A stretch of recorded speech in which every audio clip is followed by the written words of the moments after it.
Realmente es un espacio de conversación libre. Las opiniones que aquí se comparten pertenecen únicamente a quienes participan en cada episodio. Doctor Juan Pablo, ¿cómo estás? Muchas gracias por estar en Realmente Podcast. La depresión es universal en el sentido de toda la palabra. Los niños se deprimen, los adolescentes se deprimen, los hombres se deprimen, las mujeres se deprimen, los adultos de la tercera edad también se deprimen. O sea, todos nos podemos deprimir. Se dice de manera estadística que cualquier persona debería de tener derecho en su vida a tener 1 o 2 episodios depresivos en la vida. Cuando ves pacientes te vas dando cuenta que mucha gente cuando llega contigo a consulta en realidad antes ya tuvo un episodio depresivo. Uno sabe que esa persona en realidad tiene hasta el 70% de posibilidades de en un futuro volver a desarrollar otro episodio depresivo. Hasta el 40% de mujeres que dan a luz llegan a presentar episodios depresivos postparto. Es altísimo. ¿40%? Cuando una persona suele tener respuestas a estrés exagerado y persistente,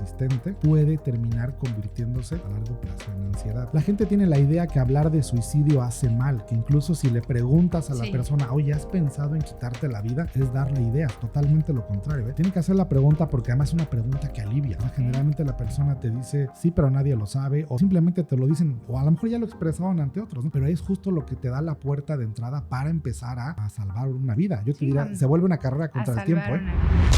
Aquí no hablamos de lo que nos gustaría que fuera, sino de lo que realmente es. Datos, historias y voces que nos invitan a reflexionar. Porque la realidad se entiende mejor cuando se escucha de quienes la viven. Soy Mari Carmen Presa y esto es Realmente Podcast.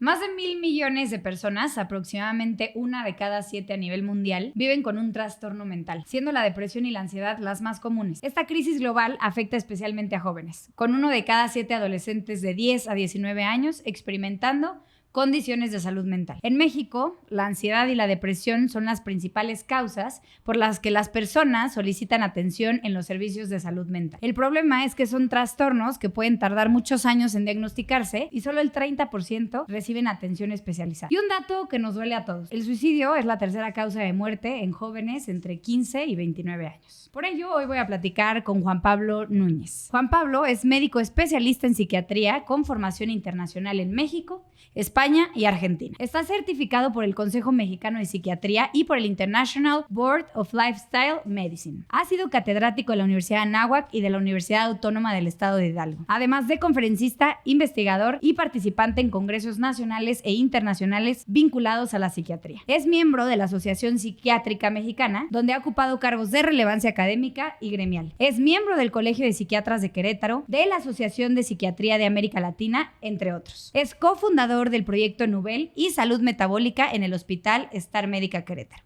Entre los temas que mejor representa están ansiedad, depresión, TDAH en adultos, trastornos de la conducta alimentaria, psicodermatología, espiritualidad y salud mental, medicina del estilo de vida, wellness, salud emocional y trastornos de la autopercepción. Con el doctor Juan Pablo voy a platicar qué es realmente la psiquiatría, cuándo debo acercarme a un psiquiatra, sobre el estrés, sobre la depresión, sobre la ansiedad y trastornos de la autopercepción, sobre el suicidio y muchas otras cosas que estoy segura va a ser una conversación muy, muy rica en información. Doctor Juan Pablo, ¿cómo estás? Muchas gracias por estar en Realmente Podcast. Muchas gracias a ti y pues aquí estamos. Esperamos que esto sea algo sobre todo valioso, interesante y yo diría que pudiera ser algo que ojalá ayude a los demás, sobre todo, ¿no? Porque necesitamos hablar mucho de estos temas que bueno, gracias a ti, a tu iniciativa, cada vez se habla un poquito más, pero la realidad es que tenemos un déficit enorme, o sea, no hablamos de esto y no nos gusta además hablar. Y no nos gusta hablar de esto, claro, todavía existen tabúes alrededor de estos temas.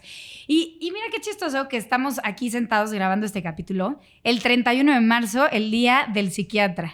Y sí, o sea, hay poca gente que sabe que hay un Día del Psiquiatra, pero el Día del Psiquiatra en México es el 31 de marzo. A nivel mundial llega a ser el 8 de diciembre, pero a ver, básicamente en México es el 31 de marzo. Me encanta. Yo no sabía que había un Día del Psiquiatra hasta que me dijiste, Mari Carmen, vamos a grabar ese día. Qué interesante. Y yo, bueno, por algo pasan las cosas. Por algo debe de ser, ¿no? Juan Pablo, ¿te puedes decir Juan Pablo, doctor? Adelante. Muchas gracias. Oye, quiero empezar ahora sí que desde cero. Quiero saber qué es realmente un psiquiatra, a qué se dedica. A ver, yo creo que es una pregunta bien interesante porque voy a ir con lo más fácil. O sea, sí. Evidentemente lo que la gente relaciona más, y es así, es que somos médicos, ¿sí? Nos diferenciamos justamente en eso con el psicólogo, con el psicoterapeuta, pero básicamente pensar que sobre todo, o sea, nuestra base es una base médica. Primero hacemos la licenciatura en medicina, que en México suele durar 6 o 7 años. Y después haces la especialidad en psiquiatría, que dura otros 4 años más en términos generales. Después de eso, el que quiere o puede llegar a hacer incluso otro curso que se llama de alta especialidad o subespecialidades. Hay muchas, por ejemplo, trastornos psicóticos, abuso de sustancias, sueño, etc. Incluso algunos también llegan a hacer algún otro tipo de posgrado, por ejemplo, maestría o doctorado en alguna otra cosa. Okay. Entonces, la primera cuestión es pensar que somos médicos. Pero fíjate que tu pregunta me gusta porque podríamos contestarla a muchos niveles. Yo siempre les digo que además somos un poco detectives. Okay. ¿Y por qué digo detectives? Porque el trabajo de un psiquiatra es armar muchas piezas, escuchar muchas cosas y con esos datos empezar a armar un rompecabezas. Okay. Eso es por un lado. Por otro lado, también podría decirte que somos a lo mejor personas que gustamos, o en general así debería de ser, ciertamente de hacer muchas preguntas, porque si no, ¿cómo armamos ese rompecabezas? Pero también de escuchar, o teóricamente así debería de ser. Entonces, ¿qué hace un psiquiatra? Bueno, yo diría que muchas preguntas, ¿sí? Y además también escuchar. Por otro lado, es bien importante saber, yo siempre les digo que solemos ser muy directos. Es como que tenemos fama en el gremio de eso, ¿no? De ser directos. De ser muy directos, pero yo siempre le digo que no es nunca con el afán de que las personas se molesten o se enojen, pero sobre todo lo que intentamos es que la información sea muy clara, o sea, que si yo te digo algo, en realidad se entienda. Okay. Pero este comentario siempre lo hago porque en México a veces no nos gusta mucho que las cosas nos las digan como suelen ser o como deberían de ser. Ahora, también yo les digo que podemos funcionar como una especie, si me permite la expresión, como de mecánicos. ¿Y por qué digo de mecánicos? Porque finalmente estudiamos y tratamos de alguna manera algunas enfermedades cerebrales distintas a las del neurólogo, ¿sí? Okay. Incluso distintas también a los del psicólogo. Pero es como si nosotros dijéramos, bueno, entendemos cómo funciona el coche, en el caso de la mecánica, pero también entendemos al que maneja y el por qué maneja. Okay. Por eso yo digo que es un trabajo mucho de investigador. Y además, si te remontas a las raíces, la psiquiatría viene directamente antes de la medicina, de la filosofía. Por lo tanto, entonces, la formación y también lo que tú puedas hacer con el paciente va a tener mucho esta parte de, o debería, ¿no? De tener esta parte de poder escuchar al paciente para darle una devolución. Devolución decimos, es como la contestación que tú le das o las herramientas que tú le das, pero que fuera mucho más profunda, no solamente médica, por supuesto que también es médico porque vas a hacer una receta, vas a ordenar estudios, vas a interpretar esos estudios, pero también algo que sea mucho más humano para entender justamente la profundidad del ser humano. Esa definición que me das de qué es un psiquiatra me pareció muy integral y quiero poner en contexto a todos los que nos escuchan. Juan Pablo antes de empezar me dijo, Mari Carmen, ¿te contesto preguntas o también te puedo hacer preguntas? Entonces estoy emocionadísima porque justo como acaba de definir al psiquiatra, es el que sabe hacer preguntas, las preguntas correctas, pero también el que sabe escuchar. Sí, aunque yo creo que somos más especialistas en hacer preguntas que incluso en que nos hagan, pero bueno, también para eso estamos, ¿no? Claro. Mira, actualmente todo médico tiene que tener también mucho así debió haber sido siempre, de hecho creo que antes era mucho más y ahora se ha perdido, pero es tener esa capacidad de hacer algo que se llama psicoeducación.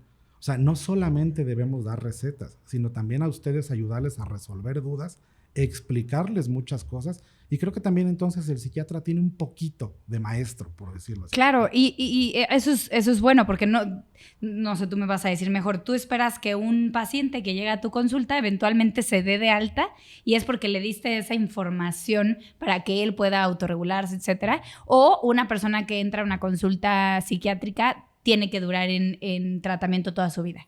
No, a ver, qué buena tu pregunta. Yo creo que como médicos, sobre todo cuando tienes esta parte vocacional, y eso es bien interesante, ojalá al rato lo podamos mencionar. Te voy a decir sobre todo por qué en psiquiatría, pero bueno, sí.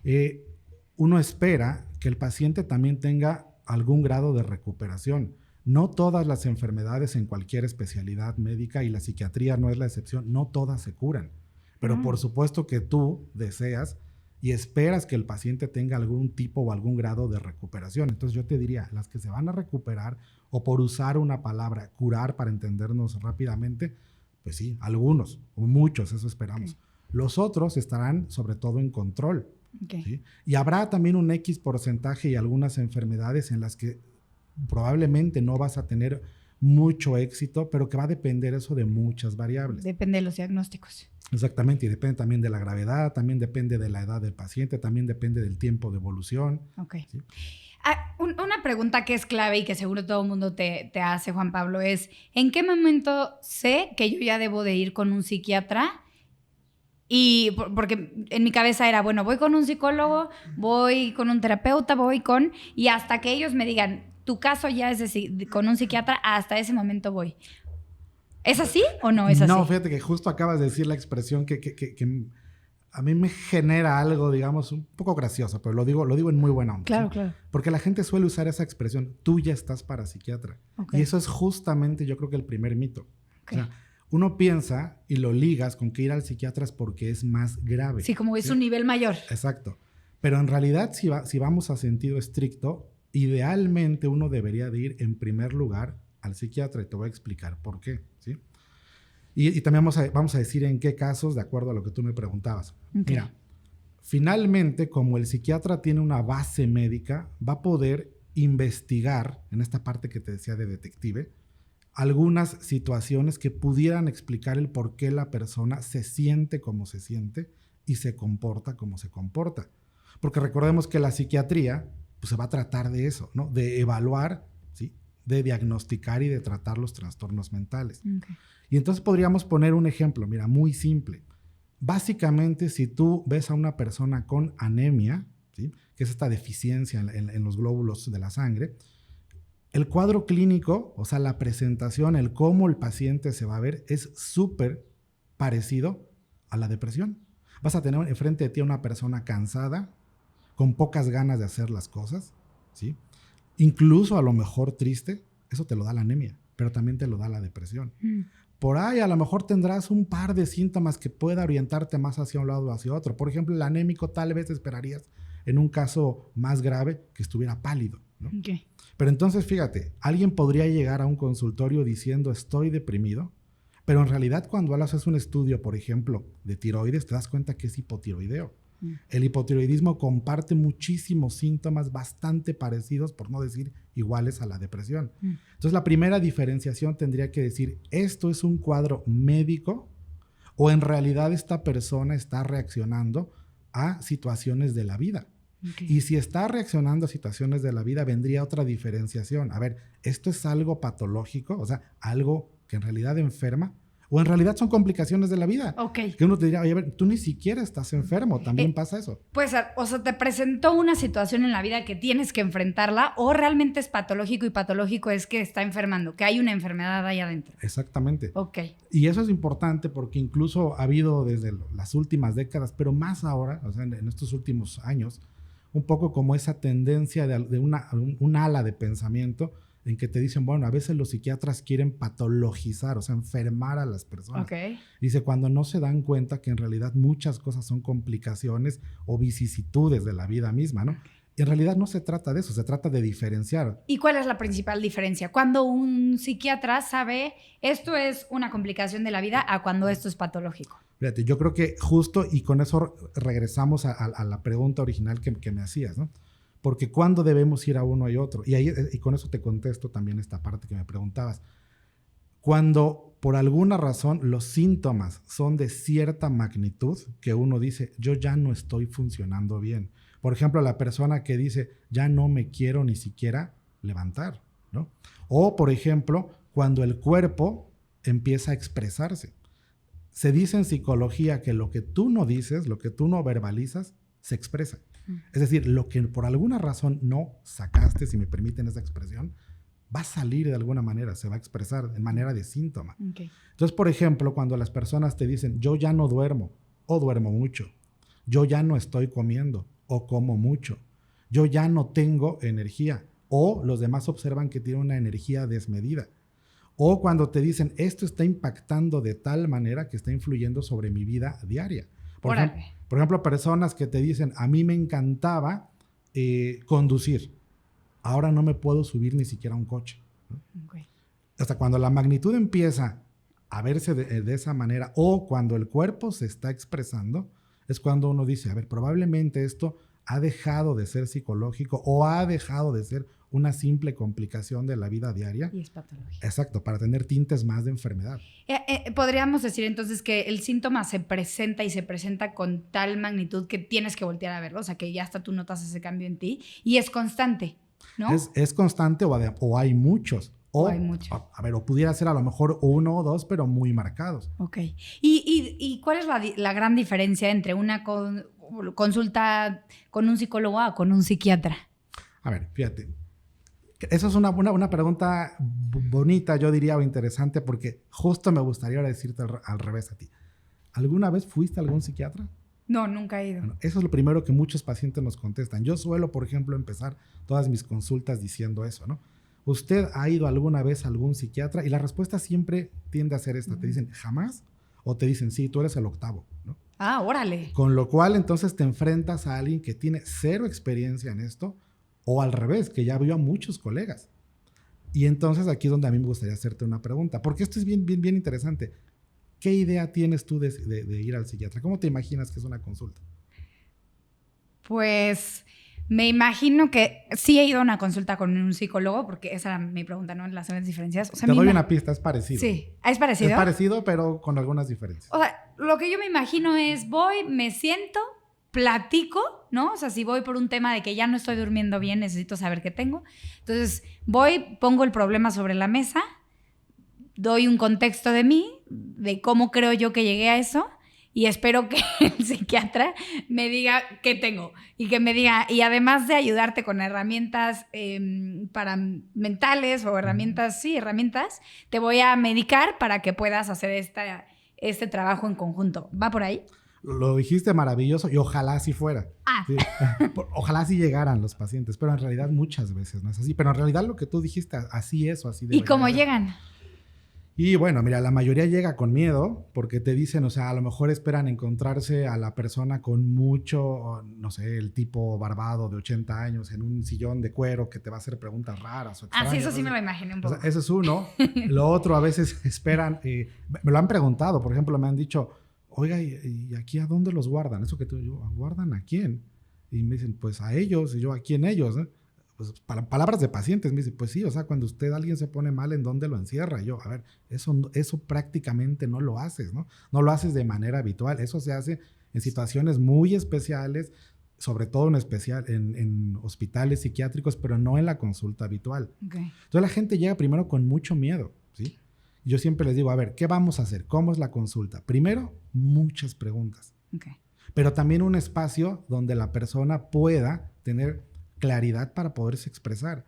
Yo te diría que es una plática que puede ser mucho más profunda de lo que las personas creen, que puede ser mucho más personal de lo que la gente cree. Y muchos después de la primera consulta dicen, y te lo dicen, pensé que iba a ser mucho peor. O te dicen, de alguna manera salí con mucho más alivio simplemente por el hecho de hablar, o con muchas dudas, y además también es normal eso, ¿eh? Ok, sí, fíjate que sí tengo como la percepción de que, lo que decías hace rato, que el psiquiatra es como más directo, como no tan, déjame te lo hablo bonito, sino como vamos de fondo a lo que estoy percibiendo que tienes, ¿no? Al diagnóstico. Pero tiene, si me permites ahí, mira, tiene un porqué. El porqué es porque en realidad lo que buscamos otra vez como médicos y como médicos detectives, por decirlo así, son síntomas. Entonces lo que queremos es que la persona nos exprese síntomas y cuando no puede, nosotros ayudarlo. Decir, bueno, a ver, ¿y usted no ha sentido además esto? Porque justamente lo que intentamos, sobre todo en las primeras consultas, es integrar un diagnóstico a través de muchos síntomas o muchos datos médicos. Okay. Por eso es a veces tanta pregunta. Okay. Y te voy a confesar algo. Sí. Yo les decía a mi equipo antes de la plática, les decía, es que siento que voy a estar platicando con el doctor, con Juan Pablo, y va a estar analizándome. Pero bueno, eso es en general, ¿no? Porque a eso te dedicas. O sea, puedes percibir a la persona en un primer momento cuando platicas. Percibes muchas cosas, pero fíjate, eso también es un poco un mito. Okay. Porque no sé, es como la persona que estudió ciencias de la comunicación, ¿no? Ajá. Evidentemente, cada que vea un comercial o un reel o una tipografía, Se va a fijar en eso. se va a fijar en eso y ya no lo va a ver igual que antes que estudiaba la carrera. Claro. Pero creo que tampoco, o imagínate un diseñador, creo que tampoco es alguien que vaya viendo el pantone de todo en todas partes, Sí. porque tampoco trabajas todo el tiempo. Pero tiene la sensibilidad de fijarse. Exacto, pero Claro. finalmente si nosotros hiciéramos eso, y eso es algo que te lo dicen todo el tiempo pero a ver, me refiero a lo social, ¿no? Oye, pero no me vas a analizar, o no me vas a estar preguntando cosas, o qué raro que tu amigo es psiquiatra y no va a venir y se nos va a quedar viendo. Es como si fuera así como muchísima mística alrededor del psiquiatra. Y también tiene un porqué, pero ahora te voy a decir por qué. Pero en realidad no lo haces porque, o sea, no lo haces con esa intensidad, porque si no tampoco nosotros descansaríamos, no tendríamos amigos, no nos relacionaríamos, no tendríamos pareja, y te lo voy a decir incluso a manera de broma, sería como trabajar gratis, ¿no? Claro. Oye, ¿y el psiquiatra tiene a alguien que le acompaña? Debería. ¿Te tienes que acompañar? A ver, no es que sea una cuestión legislada, o sea, que te digan por ley tienes que ir y estás obligado, no, pero siempre se recomienda que o sea, durante la formación y después de la formación, o sea, cuando ya terminaste de estudiar, que todo el tiempo el psiquiatra tendría que tener varios acompañantes. Fíjate, ni siquiera uno. Te voy a explicar por qué. Uno, el psiquiatra tiene o debería de estar, insisto, no es obligación, pero es altamente recomendable por salud personal nuestra, de que tuvieras también tu propio terapeuta, tu psicoterapeuta o tu psiquiatra o tu analista, dependiendo, ¿no? Ese es un primer acompañante. Un segundo acompañante, creo que es de las pocas especialidades, por no decir la única especialidad médicas, que es muy común siempre y cuando te lo permita tu propio ego, ¿no? Ah, ok. O sea, digo, mucha gente creo que no lo hace por eso, pero Claro. el permitirte supervisar casos. ¿Qué es supervisar casos? Es, por ejemplo, yo llegar contigo y decir, tú también eres psiquiatra, y decir, tengo un caso complejo por este tipo de situaciones. ¿Tú qué me dices? ¿Qué no estoy viendo? ¿Qué opinas? ¿Qué me puedes aportar? Ay, qué bien. Eso se recomienda mucho y de hecho se hace. Le pagas a otro psiquiatra o a un grupo de psiquiatras simplemente para decir, supervísame este caso. Oh, muy bien. Y ese es otro tipo de acompañantes. Ok. Y todavía en otros contextos te podría decir, se puede tener incluso más. Por ejemplo, ¿no? Si estás haciendo algún tipo de psiquiatría, que hay más que acompañantes, serían como asesores. Por ejemplo, la gente que se dedica a psiquiatría legal o forense, pues necesita tener mucho el apoyo de un abogado, por ejemplo, ¿no? Claro, asesores de otras ramas, independientes a la psiquiatría. Pero porque en algunos casos es súper complejo o muy profundo, ¿no? Okay. Incluso te diría, por ejemplo, hasta asesores espirituales para algún tipo de casos, ¿no? Ok, ¿Sí? Ok, perfecto. Entiendo que la psiquiatría se divide en muchas ramas, ¿no? Hablaba yo a la hora de presentarte que tú vas desde la depresión hasta el TDAH en adultos, pero también la parte wellness y la salud mental. Escuché una cosa como psicodermatología que nunca había escuchado. Entonces, ¿cuál tú dirías es la rama más común de la psiquiatría y cuál es una de las ramas que tú tienes experiencia profesional, pero de las menos comunes? ¿Cuál es la más común y cuál es la menos común? Mira, yo creo que la más común son los trastornos afectivos y ansiedad, ¿sí? O sea, Okay. Que en sí mismo puede ser como una sección académica, como un capítulo de estudio, o simplemente la práctica te lleva a ver o a especializarte más en ese tipo de pacientes, por una razón bien simple, porque epidemiológicamente, o sea, estadísticamente, son los casos que más se presentan. Se dice que, por ejemplo, si un psiquiatra ve 10 pacientes, alrededor de 7 van a ser por ansiedad y depresión, ¿sí? Más o menos la estadística es así. Los siguientes 2 van a ser por un trastorno de personalidad y el último, el 10%, va a ser por alguna situación que pudiéramos decir que es menos común, menos frecuente o más rara. ¿Cómo qué? ¿Que es algo menos común, pero que existe? Irónicamente te diría, por ejemplo, los trastornos psicóticos, la esquizofrenia. Lo que suele decir la gente, digo, esto lo digo con mucho respeto porque viniendo de nosotros no debes decirlo así, me refiero de mi gremio, lo que la gente suele decir que pudieran estar locos, ¿no? Ok. O sea, en realidad, yo una cosa que siempre les digo es que el psiquiatra vemos muchas cosas y a veces personas con una enfermedad de tal magnitud que pudieras considerarlo de esa manera. O sea, es la minoría de los casos. Es la minoría de los casos. Entonces ahí le quitas un poco el tabú que decíamos de, es que llegaban pacientes, ¿no? A decirte, oye, ¿y aquí dónde los tienen? Pues ¿cómo que dónde los tengo? ¿A quién, no? Y tal vez se refieren a este concepto de los pacientes esquizofrénicos o estos casos como pocos comunes, pero que existen. Mira, es que te lo dicen de una manera mucho más directa y fuerte, y te lo dice la familia, y te lo dice el paciente, y te lo dice tristemente a veces hasta el colega médico, y es la frase, te dicen, pues si yo no estoy loco, ¿no? Claro. O el psiquiatra es para locos. Y yo justamente lo que siempre les digo a los pacientes y también a las familias, porque a mí en lo particular me gusta mucho tratar con las familias, cuando obviamente te das cuenta que funcionan como una red de contención y de apoyo, no siempre, pero cuando sí lo ves así, decirles, a ver, no, o sea, el psiquiatra trata muchas cosas y a veces también enfermedades de esa magnitud, ¿no? Ahorita nos vamos a ir de lleno al tema de la depresión y la ansiedad, pero ya hablamos un poco sobre estos trastornos pocos comunes, pero que existen, y hablabas que un escalón antes está el trastorno de personalidad. ¿Cuáles diagnósticos entran en ese tipo de trastornos? Mira, hay algunos muy famosos que están ahora de moda. En la medicina también hay modas, ¿no? Okay. Por ejemplo, el trastorno narcisista de la personalidad, el trastorno límite de la personalidad o borderline. Y bueno, así como esos tienes muchos, ¿no? Los trastornos evitativos, los esquizotípicos, son muchos. Muchos, ¿no? Se agrupan, de hecho, o sea, cada uno tiene categorías especiales. Ok. Vamos tal vez a lo general, a lo particular, ¿podemos platicar sobre los primeros trastornos? ¿Les llamabas afectivos? ¿Ahí entra la depresión y la ansiedad? Que yo te decía, sobre todo porque son los más comunes. Los más comunes, okay. O sea, y además, también yo diría que serían los que tendríamos que ponerle como el punto sobre la I, o sea, poner como mucho énfasis, porque al ser lo más común, es lo que más va a pasar, y también lo que de alguna u otra forma va a tener más incidencia en la vida cotidiana de las personas. Venga, ok. Depresión. Empecemos por la depresión. ¿Cómo tú como psiquiatra defines la depresión? Mira, es un trastorno del estado de ánimo, pero que tiene una base neurobiológica. A ver, fíjate. Creo que lo que podríamos empezar es irnos un poquito más atrás y definir algo. Las emociones no son buenas ni malas. Las emociones simplemente existen. Y además tienen funciones también, que muchas veces son funciones reguladoras o incluso de protección. Voy a ponerte un ejemplo. Sentir un poquito de miedo a veces es incluso útil o protector. Es ese miedo que te dice, no te acerques más allá de la valla porque te puedes caer, ¿no? Es ese miedo que te dice, esta calle está un poco oscura, veo al fondo personas que no se ven cara de muchos amigos, mejor me voy por el camino más iluminado. Okay. Fíjate cómo incluso el miedo, porque es miedo, te dice, protégete, vente para atrás, no te vayas a caer, ¿no? ¿Sí? Si te acercas más, te caes al precipicio. Bueno, además, las emociones no las vamos a poder evitar, siempre van a estar ahí. Okay.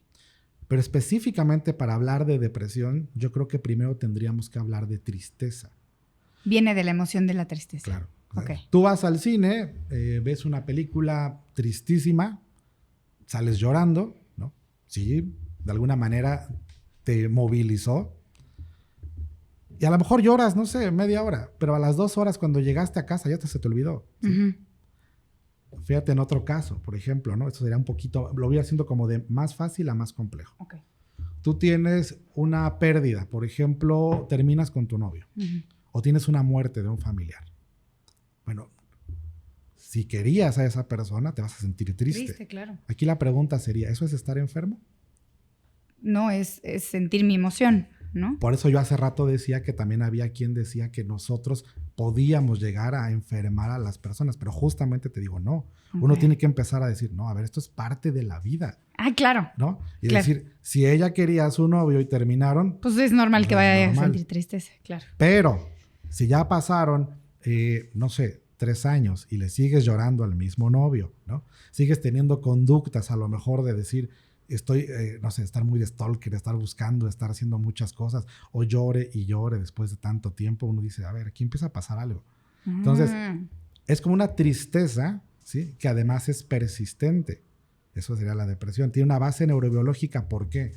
Porque además, fíjate, vas a empezar a tener sintomatología clínica. Por ejemplo, el paciente va a decir, ahora duermo mucho, doctor, ¿no? O duermo muy poco, ¿no? Okay. Dicen, ahora estoy comiendo casi nada. Okay.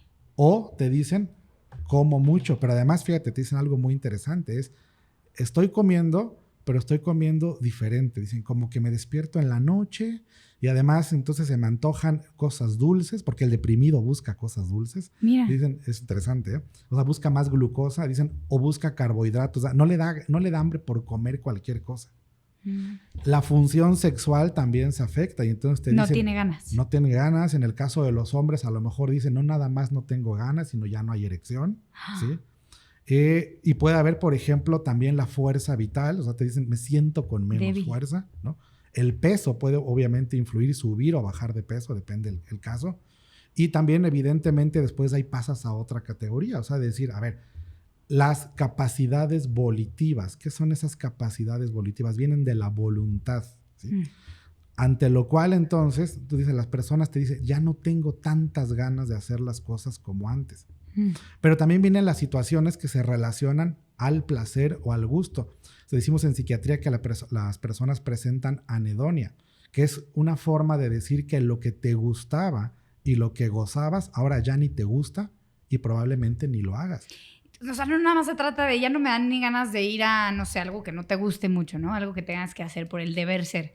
Pero si ya llega un punto de que hasta lo que te daba satisfacción, placer, gusto, ya no lo quieres hacer, es un síntoma. Y además es más complejo porque fíjate, aquí ya estamos hablando de una persona que a lo mejor duerme mucho o duerme poco, ¿no? Que está comiendo diferente, que está subiendo o bajando de peso, ¿no? Que además te dice, a lo mejor en lo sexual no lo menciona, pero ya está teniendo complicaciones. Pero además hay otras presentaciones, ¿no? Donde a lo mejor la persona va a tener síntomas que dirían, bueno, te voy a poner por ejemplo esto. Esto es un dato bien interesante. En el caso de los hombres, de los varones, solemos deprimirnos un poco distinto a las mujeres. El hombre no, por decirlo así, no parece estar tan triste. Sin embargo, se vuelve enojón. Yo siempre les digo a mis pacientes y a las familias, ¿no? Cada que tú veas a un varón y que de repente dices, a ver, se está volviendo como que muy irritable, muy enojón, tal vez no sea una regla al 100%, pero te orienta mucho. Dices, ¿no estará deprimido? Y hay una razón de por qué el hombre se enoja más y por qué la mujer, digamos, de alguna tiende manera... a la tristeza. Tiende a la tristeza, ¿no? Que es súper interesante, va muy ligado. Si quieres, ¿cuál es? Sí, quiero saber por qué. Mira, por ejemplo, imagínate este caso. Una persona de, no sé, tiene 60 años, ¿no?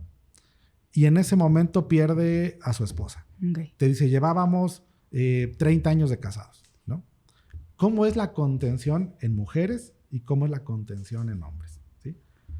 Evidentemente, en las mujeres que empiezan a decir, oye, fíjate que estamos viendo a Mari Carmen, por ejemplo, y la vemos mal. Vamos a invitarla a un cafecito, ¿no? Y llegan todas. Sí, como que en bola. Y van al café y la invitan al café y de repente, amiga, no te preocupes, si no tienes quien te cuida a los niños, yo te los cuido. Si tienes que hacer de comida, no te preocupes, esta semana yo te ayudo a comer, ¿no? A hacer la comida, perdón, o sea, para darles de comer. Van al cafecito, salen, llegan a casa. El cafecito dura 3 horas, ¿no? Se busca el aproximarse. Y la proximidad. Y si lloran, no se ve mal, ¿no? Okay. En cambio, la contención del hombre es como de, híjole, no, pues, está duro, ¿no? O sea, échale ganas, ¿no? Y a lo mejor, uno será el échale ganas, el otro será salud. Ahí acabó toda la contención. O sea, ¿y se les acumula en el enojo? ¿Por eso se vuelven más...? No necesariamente, pero fíjate, desde lo social cómo va cambiando. O sea, la mujer ya empezó a expresarse, ¿no? Y él no. Exacto, o sea, dice, estoy triste, me está pasando esto, me está faltando esto, lo extraño, por ejemplo, ¿no? En cambio, en el hombre es, te digo, una vez que el amigo llegó y le dio una palmada, llega a su casa y está solo. Sí. Entonces, ciertamente, yo te lo voy a explicar en palabras muy fáciles, es mucho más complejo, pero bueno, creo que esto puede resultar más entretenido así. Es como si las personas fuéramos una especie de olla express y hay que abrir la válvula de la olla express. Okay. Si no la abres, va a explotar. Y, por ejemplo, aquí en los casos que mencionabas, para poner los ejemplos, ¿no? Por ejemplo, estos últimos que mencionabas, bueno, se le falleció su esposa o al revés, falleció su esposo de 30 años. ¿Siempre hay una causante para que llegue la depresión o la depresión puede llegar sin la necesidad de un momento caótico o de un momento de cambio abrupto? Las dos. Y mira, cambia mucho porque en la presentación más común, más típica, pues sí, le llamamos de hecho depresiones reactivas. O sea, y el hombre te lo está diciendo. ¿Por qué reactivas? Estás reaccionando a algo. Okay. O sea, en este caso sería, yo estaba bien hasta que mi esposa murió. Eso puede ser un estilo de depresión. Ajá, sería reaccionar a algo que más sucedió. Bien un detonante. A un detonante. Pero hay personas que simplemente un día amanecen y dicen, no sé por qué amanecí así. Por ejemplo, a eso le llamamos depresiones endógenas. O sea, un poco sería, oiga, doctor, y aparte eso vuelve más complicado, porque entonces llegan al consultorio. Sin saber por qué. Claro, y te dicen, además yo sé que tengo una vida que es muy buena vida, que merece la pena ser vivida. Tengo, no sé, estabilidad económica, estabilidad emocional, estabilidad con mi familia. No le encuentran sentido. Y algo está mal y no le encuentro sentido, ¿no? Entonces, ahí, fíjate, y por eso, ve cómo todas las cosas se van a empezar a conectar. Justamente es donde a lo mejor el chip del doctor se prende y se diferencia un poco del psicológico. Okay. Es decir, bueno, si aparentemente no hay causa, ¿no tendrá alguna situación neurobiológica o metabólica que lo esté desencadenando? Y entonces, por ejemplo, le mandas a hacer análisis de tiroides y resulta que además era hipotiroideo. Pero además también puede ser el caso que aún con exámenes normales y aunque no le haya pasado nada en la vida, la persona simple y sencillamente entró en depresión. ¿Y qué pasa exactamente en el cerebro? Me queda claro cuáles son los síntomas de una persona con depresión. Pero acá químicamente en el cerebro, en las conexiones, ¿qué se desenchufó? ¿Qué se enchufó? ¿Qué se enchufó mal? O sea, exactamente en el cerebro, ¿qué pasa? Sí es algo que acá se desconectó, se conectó diferente, ¿no? Pasan muchas cosas, o sea, en realidad. Por ejemplo, fíjate, en ese sentido empieza a haber una desregulación de neurotransmisores. Okay. ¿Sí? Básicamente, serotonina, noradrenalina, dopamina son los neurotransmisores encargados de que uno sienta hasta cierto punto bienestar, paz, tranquilidad, felicidad incluso, ¿no? Cuando hay una irregularidad en ellos, ¿sí? Sobre todo tienden a disminuir, es que entonces las personas empiezan a tener este tipo de sintomatología, pero no se queda ahí. Okay. O sea, por ejemplo, en estados crónicos o en estados avanzados puedes llegar a ver disminución del hipocampo, que es una región del cerebro donde se guardan las memorias o los recuerdos. Por eso también los deprimidos tienen manifestaciones cognitivas, que eso no lo hemos mencionado. ¿A qué se refiere con cognitivas? Te dicen, es que yo iba bien en la escuela, porque recuerda, bueno, a ver, esto tampoco recuerda lo hemos dicho. Con... Claro, o sea, la depresión es universal en el sentido de toda la palabra. O sea, los niños se deprimen, los adolescentes se deprimen, los hombres se deprimen, las mujeres se deprimen, los adultos de la tercera edad también se deprimen. O sea, todos nos podemos deprimir. Okay. Vamos a poner un ejemplo, ¿no? Es el chico que está en la escuela y te dice, es que ya no me concentro de la misma manera, se me están olvidando las cosas. Claro, hay manifestaciones también cognitivas. En ese momento la toma de decisiones, que es otra de las funciones ejecutivas del cerebro, también está disminuida. Entonces, por eso te dicen, bueno, pero amiga, ¿por qué no lo dejas y te trata súper mal? Dicen, no sé, o sea, no está enchufado. No está enchufado, exactamente, ¿no?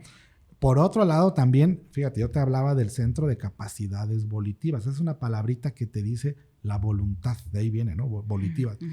Los psiquiatras, otra de las cosas, y lo vamos a ir mencionando, yo te decía, hacemos muchas cosas. Creo que, a ver, vivimos de la palabra. Entonces también estamos obligados a conocer muchas palabras, ¿no? Las capacidades volitivas vienen de la voluntad, ¿sí? Cuando no hay voluntad no hacemos las cosas. Pero ojo, aquí es bien interesante esto. Por eso el echaleganismo no funciona. Las personas que te dicen, a lo mejor desde una posición de cariño, de comprensión, échale ganas. Dices, sí, pero es lo peor que le puedes decir a un deprimido, porque a nivel neurobiológico el centro que controla la voluntad está alterado. Entonces, ¿cómo le dices a un paciente que tenga voluntad para hacer las cosas cuando justamente lo que tiene alterado es eso?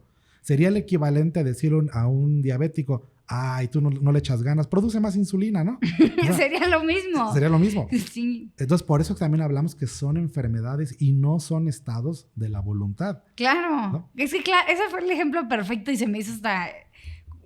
Sí, como yo no escucho a alguien diciéndole, ay, deja de producir tanta insulina a un diabético, pues que mentada, ¿no? Que te digan eso. Es lo mismo para el que tiene un diagnóstico de depresión. Exactamente, porque eso va en respuesta a tu pregunta. O sea, hay cambios de tal magnitud en el cerebro que no se van a corregir simplemente con cambiar la actitud, ¿no? Ok, y ahí es cuando entra el medicamento.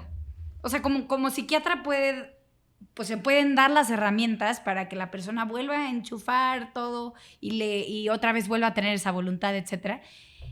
bueno, no voluntad, pero otra vez que vuelva a enchufarse todo, sí es voluntad, ¿verdad? Sí, sí. Para que pueda regresar a su forma habitual de vivir, pero si no entra el medicamento, no vuelven a enchufar esas desconexiones. No necesariamente, porque ese yo te diría que es otro mito. O sea, los psiquiatras contamos con muchas herramientas, ¿sí?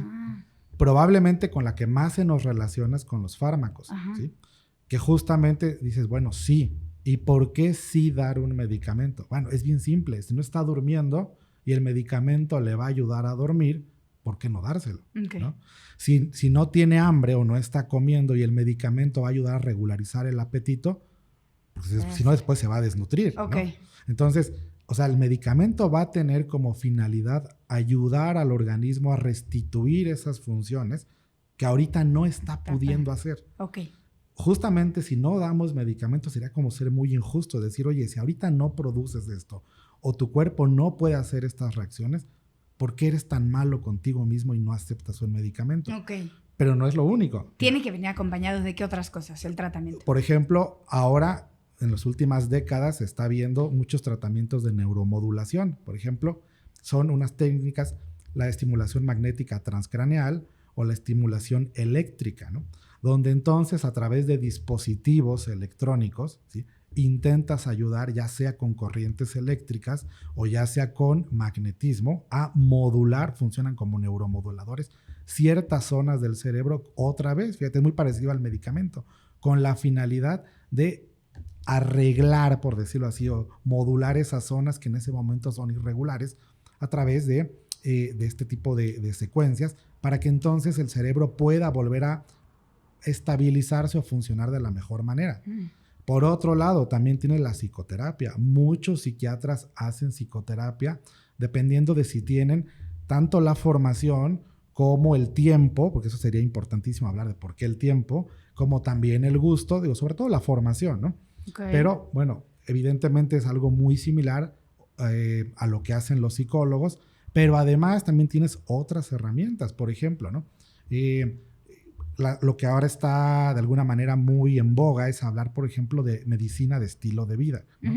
La medicina de estilo de vida va mucho en relación justo a cuáles son los hábitos de las personas y qué cosas hacen bien o mal en relación a sus hábitos o a su autocuidado para generar más o menor bienestar. Entonces, si te das cuenta, a ver, uno sabe que, por ejemplo, si hace ejercicio, vas a ayudar a estar menos deprimido. Si comes mejor, también.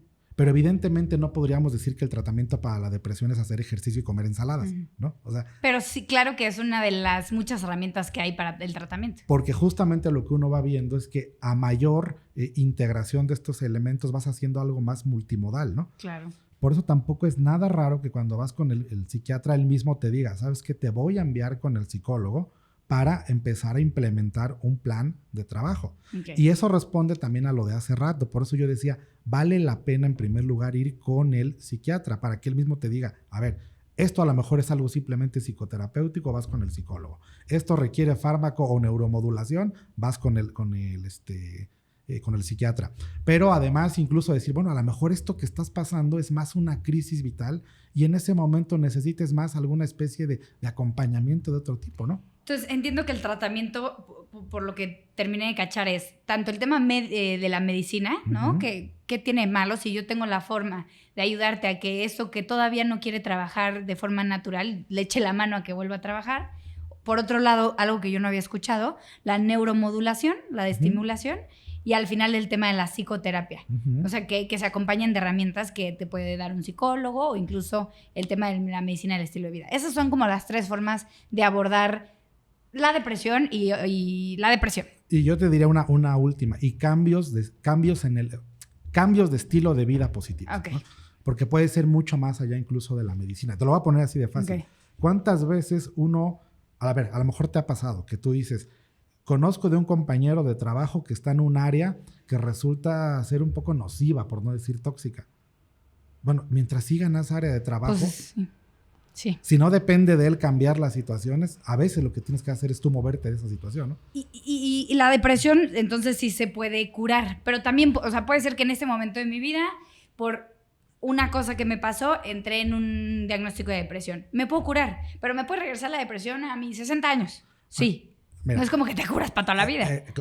Más o menos. Mira, ¿Ah, sí? Es que recuerda que en medicina, y eso qué bueno que lo preguntas y lo preguntas así, en medicina muchas preguntas, y sobre todo yo creo que en psiquiatría, no son de sí y no. Sí. Tampoco son de depende, sino puede ser todo a la vez. Y vas a decir, a ver, ¿cómo? Ok. Sí. Se dice de manera estadística que cualquier persona debería de tener derecho en su vida a tener uno o dos episodios depresivos en la vida. Yo creo que sí. Cuando ves pacientes te vas dando cuenta que mucha gente cuando llega contigo a consulta en realidad antes ya tuvo un episodio depresivo. Ahora, ¿por qué lo menciono de esta manera? Cuando existe o integras el diagnóstico de trastorno depresivo mayor, porque hay distintos tipos de depresiones, uno sabe, ¿sí?, que esa persona en realidad tiene hasta el 70% de posibilidades de en un futuro volver a desarrollar otro episodio depresivo. Okay. Entonces ahí, fíjate, uno dice, a lo mejor de este episodio ya salió y le fue muy bien, pero eso no significa que tiempo después pueda tener otra presentación, otra recidiva, otro nuevo episodio, ¿no? Okay. Eso es por un lado. Por otro lado, a ver, hay gente que va a necesitar estar medicada el resto de su vida dependiendo. Okay. Si pudiera llegar a ser el caso, ¿no? Algunas personas en situaciones especiales, y te voy a poner un ejemplo, ¿no? Dentro de la enfermedad bipolar, por eso se llama bipolar, hay dos polos, y uno de esos polos es la depresión. Probablemente, ¿sí?, sean personas que van a requerir estar medicados por largos periodos de su vida, ¿sí? Incluso habría también, vamos a pensar en otro caso, imagínate a alguien que hubiera tenido una lesión cerebral, no sé, producto de un traumatismo, tuvo un accidente. Bueno, ya no es un cerebro necesariamente... pues como en su origen era. Exactamente, ¿no? Entonces, bueno, a lo mejor esa persona siempre va a necesitar estar medicada, porque ya tiene algo que ya no está funcionando de la manera esperada. ¿Y por qué hablando de los medicamentos, por qué luego existe esta como idea de que los antidepresivos, ¿se les llaman antidepresivos? Uh-huh. Cambian a las personas, que dicen como, yo he escuchado no, es que ya no quiero volver a tomar mis antidepresivos porque me cambiaron, porque ahora desde que los tomo me hice más así, o como que tienen este miedo de que les cambie su forma de ser, aunque, bueno, eso sería el inicio del por qué quieres tomarlos, ¿no? Porque algo no está funcionando, pero sí existe esa idea, ¿no? Y es que, a ver, es muy buena porque otra vez yo te diría las dos, pero sí, pero no. Y tú okay. a ver, ¿cómo, ¿por qué? ¿no? A ver, finalmente también es un mito. O sea, la gente no quiere tomar antidepresivos porque tiene la idea de que van a terminar siendo otra persona. Ajá, pero sí. ¿por qué dije sí, pero no? Y depende, ¿no? Ajá. A ver, si tú dices, yo ya no salía ni de la cama. Pues quieres ser otra persona. Y ahora salgo, pues ya eres otra persona, ¿no? Uh-huh. Entonces, en realidad sí te va a cambiar. Claro. ¿Sí? Pero ahora, si eso lo lleváramos a un extremo donde dices, esta persona ya no es la que de manera original o basal era, eso es otra cosa, ¿sí? Pero eso en realidad pasa muy pocas ocasiones y no debería de pasar. Okay. ¿sí? Okay. Lo voy a hacer más simple. No hay que quedarnos con la idea del medicamento me va a quitar cosas o me va a hacer diferente. No, lo que tiene como finalidad es hacer que tu vida en ese sentido sea más llevadera. Okay. Si no estás comiendo, que comas. Si estás durmiendo mal, que duermas bien. Si no estás descansando, que descanses. Si ya no te concentras, que te concentres. Okay. Entonces, de eso sí se trata. Okay. ¿No? Y hablando sobre el entorno, hasta ahorita estábamos hablando del paciente que tiene depresión. Uh-huh. Hablando del entorno, ¿qué sí, como familiar, como amigo, como pareja, el que sea tu red de apoyo, qué sí hacer, cómo estar ahí para una persona con depresión y qué no hacer para estar ahí para una persona con depresión? Lo dijiste muy bien, estando. Pero ¿cómo vas a estar? Porque fíjate, la primera regla es, hay gente que no está. Ok. Y también es muy triste cuando te das cuenta en consulta que llega alguien y por ejemplo, en Querétaro, es algo que pasa mucho. Y te voy a decir por qué. Porque ha llegado tanta gente y tanta inmigración de otros lugares, ¿sí?, que en realidad te encuentras a mucha gente sola. Claro. Y entonces te dice, yo vine a consulta, oye, pero ¿con quién vives? Con nadie. ¿Y de dónde vienes? Bueno, yo vengo de Tijuana y me vine a estudiar acá. ¿Y tu familia? Pues están en Tijuana, ¿no? Sí, o acá sin sus redes de apoyo por acá. Exacto. Entonces yo te diría, lo primero es estando. Ok. Lo segundo sería no juzgando, ¿no? Es que cómo crees, es que yo esperaría que con todo lo que tienes valoraras, es que cómo es posible que no agradezcas, o sea, me explico, o sea, como esa parte de yo a tu edad, ¿no? Claro. Así, ese tipo de cosas de estás exagerando, a ti lo que te faltan es una serie de, ¿no? O sea, Sí, o sea, todos los y te lo comentarios de dicen, o sea, juicio. hay quien te dice, es que para ti el tratamiento sería que alguien te diera, que te maltratara, o hay quien te lo dice incluso más bruto y te dice, en realidad lo que necesitas es una experiencia sexual, o sea, como si ese tipo de cosas fueran una cura, ¿no? Claro. Pero también termina siendo un juicio. Claro. Cuando en realidad lo que a lo mejor tendrías que decir es, te escucho, te apoyo, ¿quieres que te acompañe? ¿Puedo ayudarte? No sé qué hacer o qué decirte, pero estoy aquí. Fíjate, eso es mucho más valioso. Dices, no sé qué decirte porque no soy el profesional. No sé cómo tratarlo, pero si me necesitas, aquí estoy. Y me encantó lo que dijiste de evitar el juicio, ¿no? De que, ay, es que ¿cómo puede ser que estés triste si tienes todo? Es que ¿cómo puede ser que no te quieras parar de la cama si tienes un gran trabajo? Es que ¿cómo, no? Si tienes una gran familia, pues sí, pero entiéndeme que hay algo ahí que no está conectado como yo quiero que esté conectado. Esa es la gran conclusión, o sea, que dejemos de verlo desde, es que no es que desde la voluntad, es un tema clínico. Totalmente. Me encanta, lo entiendo. Y además, fíjate, o sea, termina siendo más importante porque de repente ves realidades donde ciertamente la vida de esa persona, no siempre, ¿no? Pero en algunas ocasiones pudiera parecer perfecta. ¿Sí? Y lo pasan peor. O sea, lo pasan peor porque te dicen, bueno, en realidad ni yo mismo sé por qué me siento tan mal si en apariencia tengo todo.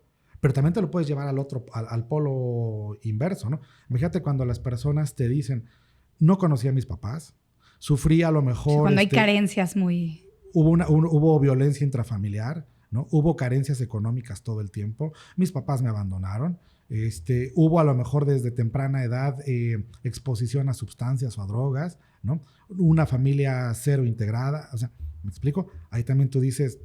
caray, o sea, esto cómo está influyendo en la vida de la persona, ¿no?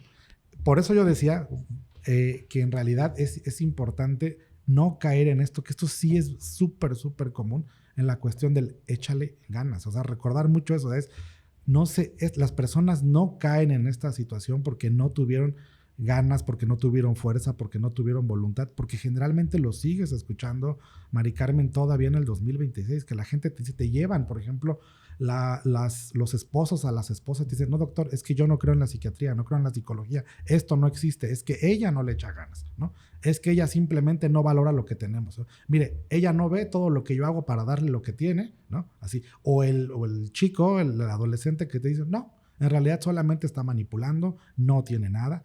Y dicen, es que no le echa ganas. Qué Volvemos fuerte. a esa cuestión, es no le echa ganas. Sí, qué fuerte.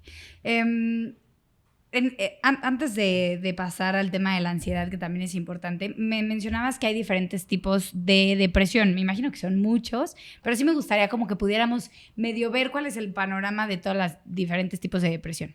Mira, por ejemplo, podríamos hablar, yo te decía, del trastorno depresivo mayor, que es un poco como este cuadro que ahorita hemos dicho, ¿no? Yo te diría que es el cuadro de lo que la gente tiene idea de manera colectiva de cómo se ve la depresión. El chico, la chica, sobre todo es un poco más común, es más común en mujeres. Diríamos la chica o la mujer que no se levanta de la cama, ¿no? Que no se quiere bañar, que ya no se quiere arreglar, que no va a la escuela, que no va a lo mejor a estudiar o a trabajar, que además está triste todo el tiempo, ¿no? Que ya no tiene ganas ni gusto para hacer las cosas ni para disfrutar. ¿Ese tipo cómo se llama? Trastorno depresivo mayor, ¿no? Okay. Que además cada uno de ellos tiene características, ¿eh? y el manual estadístico te va desglosando cada una de ellas. Por ejemplo, en ese caso tendríamos que hablar de una presentación de más de 2 semanas de sentirse así. El manual te dice una tristeza persistente que ocurre todos los días o casi todos los días, casi todo el tiempo. O sea, los manuales en ese sentido son muy explícitos, te van marcando punto por punto por punto por punto. Para que identifiques qué tipo de depresión es. Ese es como el más común, Okay. o el más, no el más común, el más famoso, el que la gente identifica, ¿no? ¿Cuál otro hay? Por ejemplo, la distimia, que la distimia es una tristeza que son las personas, fíjate, a mí me gustaba mucho la clasificación antigua, en libros antiguos decían, son personalidades grises. Y fíjate cuánta gente conocemos, así que te dicen, como que nunca alcanza a estar tan contento, ¿no? Es un poco melancólico, no está tan deprimido, pero es como tristón, ¿no? O sea, es una tristeza persistente que va más allá de los 6 meses, pero que no cumple con los criterios de severidad para decir es un trastorno depresivo mayor. Pero de una manera simplona, diríamos, esas son las personalidades grises, un poco esa parte poética, así melancólica, tristones, así de... ¡Órale! ¿no? Eso Bueno, nunca lo había escuchado. pero, Sí, o sea, por más que le esté pasando lo mejor de su vida, el mejor momento de su vida, tampoco va a expresar mucha alegría. O sea... Justo. Además también te lo dicen, doctor, es que no me siento tan mal, no llego a un punto de decir no me ¿Cómo? quiero levantar de la cama, ¿no? Pero nada me alegra, nada me emociona, Claro. ¿no? Lo que me gustaba ya no me emociona, ¿no? Distimia. Distimia, ¿no? Entonces, trastorno depresivo mayor, distimia, ¿qué otro existe? Te decía yo que en la enfermedad bipolar uno de los dos polos o de las dos facetas es justamente tener episodios depresivos. ¿Y el ¿sí? otro polo cuál es? Serían situaciones de hipomanía o de manía. Es prácticamente todo lo contrario. Entonces llegas a encontrarte gente con mucha energía, hablan mucho más de lo que hablaban, duermen mucho menos de lo que deberían de dormir. O sea, se va todo al otro polo, ¿no? Ese es todo un tema especial. O sea, hablar de bipolaridad tal cual da para hablar en muchos sentidos. Pero también tienes, por ejemplo, la depresión posparto, que en este caso... Está clínicamente así nombrada. Así se llama, depresión posparto. Y además, déjame decirte que en México es mucho más común de lo que las personas creen. Fíjate, estadísticas nacionales, de las pocas que sí tenemos en salud mental en México, esa es una de ellas. Hasta el 40% de mujeres que dan a luz llegan a presentar episodios depresivos posparto. Es altísimo. ¿40%?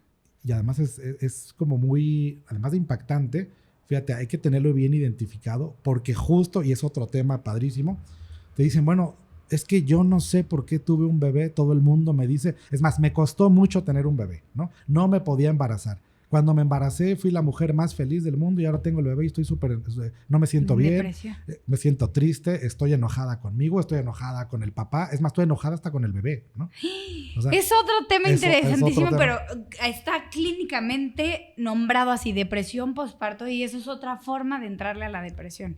Es un panorama mundo, es un mundo. Ahora, te diría, por ejemplo, que también tienes depresiones que son funcionales, o sea, el chavo, la chava, el señor, la señora, que dices, pues iba a trabajar, se para a trabajar, va a hacer las cosas, nadie lo nota, no llora, ¿sí? No lo expresa, no lo dice, pero probablemente está como enojón, como irritable, lo que le daba sentido a su vida o su trabajo ya no se lo da. Depresión funcional. Es una depresión funcional. Oye, y ¿no? esa qué peligrosa es, porque te puedes manejar con una máscara por todos lados y ahí está algo que tiene que volver a conectarse. Eso te explica mucho, fíjate, incluso hay un libro que se llama así, ¿no? Los bipolares de Hollywood, ¿no? Por ponerte un ejemplo, ¿no?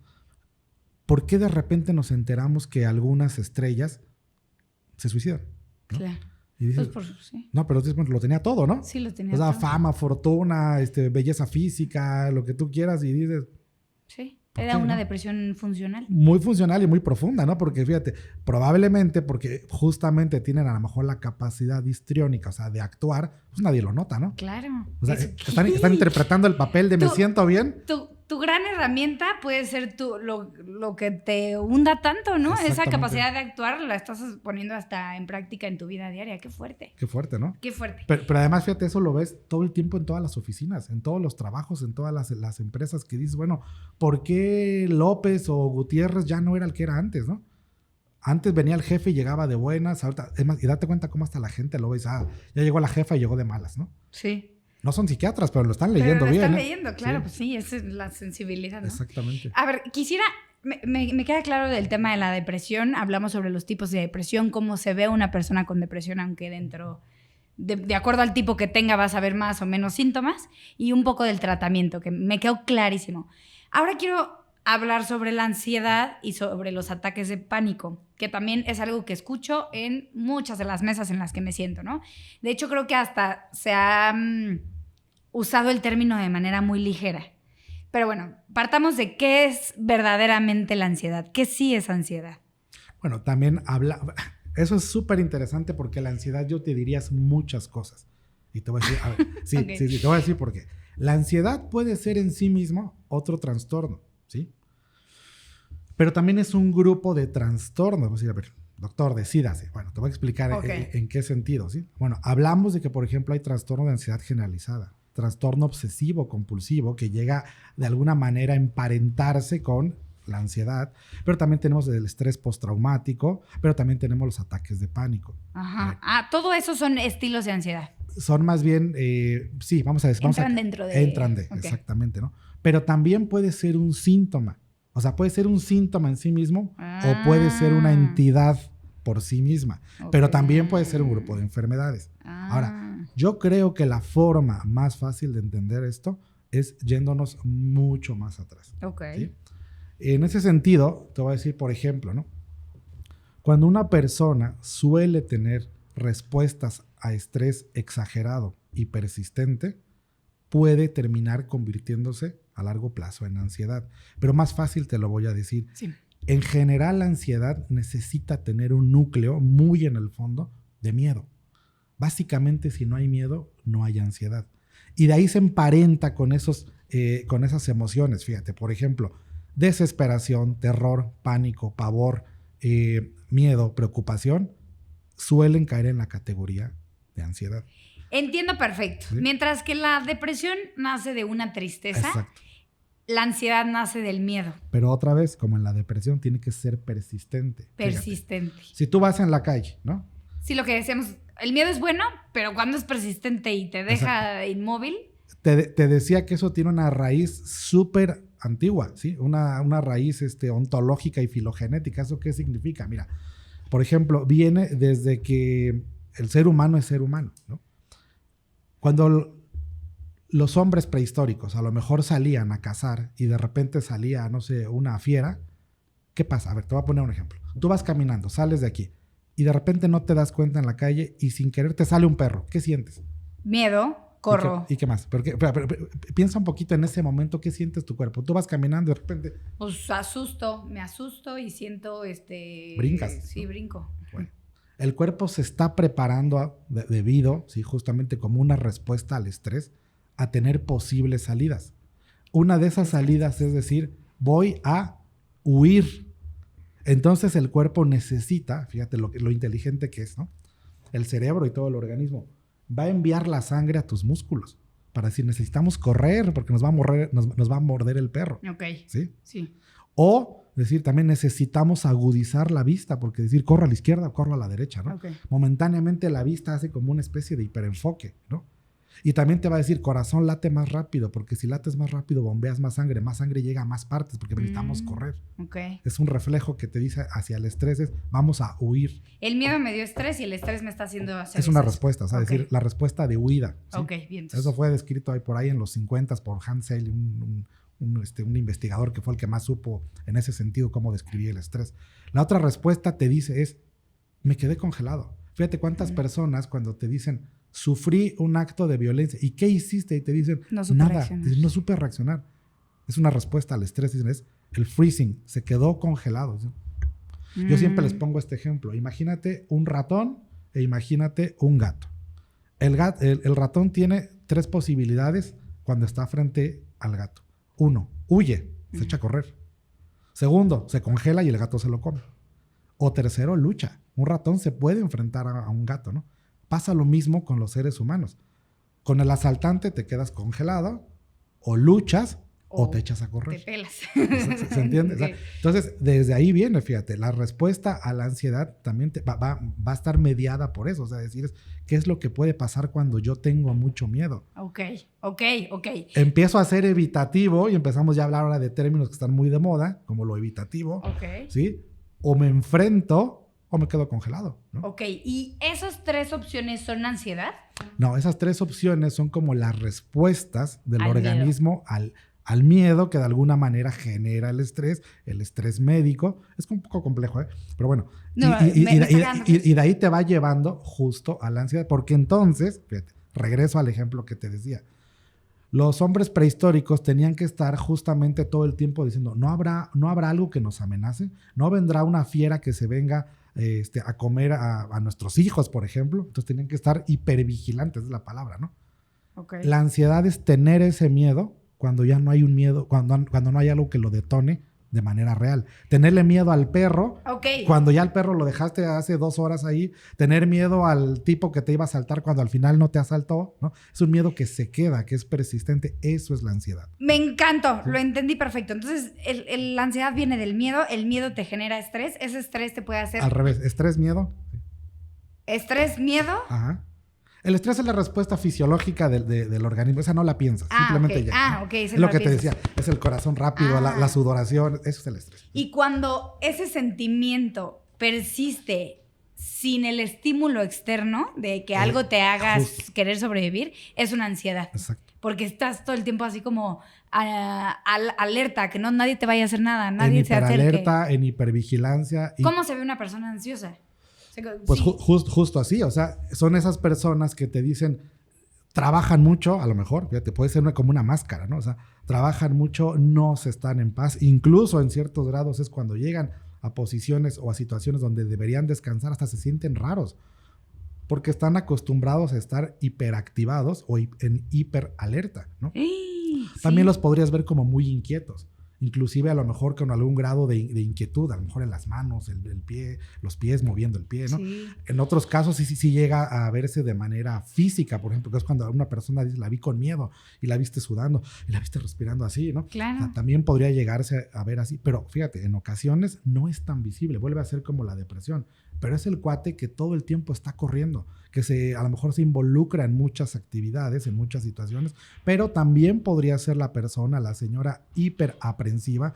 El ansioso vive mucho en el mundo del y si esto, y si aquello, y si mejor. Fíjate cuántas personas incluso no hacen el trabajo por ellos mismos porque no confían en otros, porque no son capaces de delegar, porque quieren controlar. El ansioso también es muy controlador porque dice, si lo hago yo, lo hago bien, según él, ¿no? Es el ansioso. Exacto, o sea, hay muchas facetas de la ansiedad, pero date cuenta cómo en el fondo todo es miedo. ¿Por qué no delega? Porque le da miedo que salga mal. Exactamente, ¿no? ¿Y por qué no confía en que las cosas van a estar bien? Por ansioso. Por ansioso. Y ahorita que dijiste, y si yo soy mucho... A ver, eso está interesante. Yo soy mucho de que salgo, no sé, de una reunión o salgo de esta entrevista y luego empiezo, ay... no debí de haber dicho eso. Ay, no, y si se lo tomó así, ay, ojalá le haya gustado. Ay, o sea, como que todo el tiempo es sobrepensar y sobrepensar lo que acaba de pasar. ¿Eso es ansiedad? Sería uno de sus síntomas porque es la intolerancia a la incertidumbre. Fíjate, ¿y habrá quedado bien? Ya. O sea, la incertidumbre es, pues no sé, o sea, espérate y ya veremos los views y los likes, ¿no? Claro. Déjalo fluir, ¿no? Déjalo fluir. Y uno dice, ¿y si no? ¿Y si esto? O sea, porque fíjate, acuérdate de lo que yo te decía, el ansioso tiende a ser controlador, como parte de su personalidad. Claro. Y tiende a ser también aprensivo, también como parte de su personalidad. Y cuando lo dejas de control, o sea, cuando no controlas... O sea, porque entiendo que puede haber ciertas cosas como, bueno, es bueno fijarse en los detalles, es bueno, no sé qué, pero el ansioso es el que ya no lo controla, o sea, ya se está apoderando de él el sobrepensar, el y sí, y ¿no? Es cuando ya no controlas. Y también te diría el exceso de perfección, ¿no? Ah, mira, qué fuerte. Porque justamente volvemos a eso, o sea, decir, bueno, a ver, las cosas se tienen que hacer bien, o sea, siempre procurando hacerlo lo mejor posible, pero en algún momento lo sueltas. Claro. ¿No? Y en el tema de los ataques de pánico, que, o sea, entiendo cómo se ve un ansioso, pero el ataque de pánico, ¿por qué es diferente? Porque justamente en ese momento el cuerpo tiene una reacción intensa, ¿sí?, al estrés, y hay toda una serie de reacciones del sistema nervioso autónomo. Okay. Entonces la persona, lo que te va a empezar, para empezar ahí sí muchas veces es hasta visible, ¿no? Sí. Es el tipo de personas, y eso es bien importante mencionarlo, que llegan a un hospital, al servicio de urgencias, y que parece incluso un ataque cardíaco. Por eso, y fíjate, yo te decía hace ratito cómo las cosas se van conectando. Quiero dejar muy en claro algo, o sea, los psicólogos y los psiquiatras no nos peleamos, de hecho, al contrario, tenemos que trabajar en equipo y somos complementarios. Pero justamente la parte médica te dice, ¿este tipo tiene un ataque de ansiedad o se está infartando? ¿Por qué? Porque los síntomas son muy similares. Te los explico. Se parecen a eso. Justamente por eso lo mencioné. El sistema nervioso, en un estado de hiperalerta, ¿qué te va a dar? Taquicardia. Entonces la persona te dice, doctor, siento que el corazón se me sale. Lo siento incluso latir, lo escucho, a veces te dice, ¿no? Tengo taquicardia, mire, tóqueme. Se ve o lo escuchas incluso, ¿no? Llegan con sudoración, ¿sí? Están sudando, ¿no?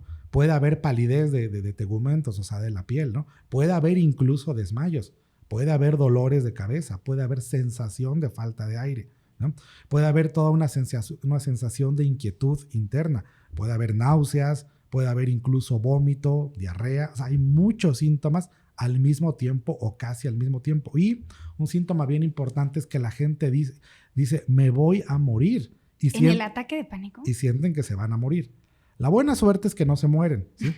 Suelen ser episódicos y tienen una duración de alrededor de 20 minutos. Pero es muchísimo, ¿no? Estar así 20 minutos. Sí o no, pero fíjate, lo que la gente suele decir es que son... O sea, ¿nunca te ha pasado uno? Creo que no. Bueno, o sea, sí he sentido ese... Si algún día te pasa, pero... yo creo que no. Te voy a decir porque el día que te pase no lo vas a olvidar, ¿no? Ok. Y suelen ser los 20 minutos más horribles de tu vida. O sea, es una sensación horrible, tal cual.